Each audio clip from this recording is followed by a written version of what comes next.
Hello guys, welcome to my new blog. आप सभी को बंटू बिहारी ब्लॉग में बहुत बहुत स्वागत है। और अभी का टाइम हो रहा है 12:58, जो कि मोबाइल में दिखाई दे रहा है।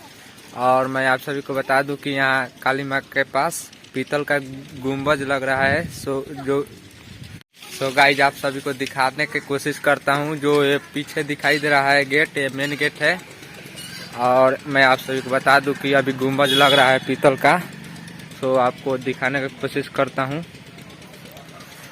खैरवा काली माँ का स्थान है और यहाँ पर पीतल का गुम्बज लग रहा है। देख लीजिए कैसा है।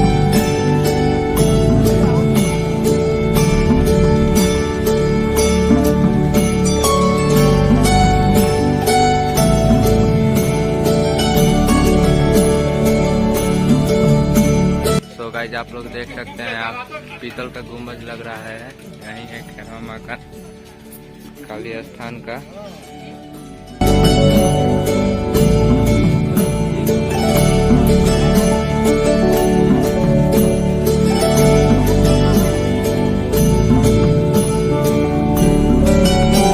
खैरवा मेला का काली माँ का नज़ारा कुछ यहाँ पर मेला भी लगता है सावन में, और यहाँ पर बहुत भारी मेला लगता है।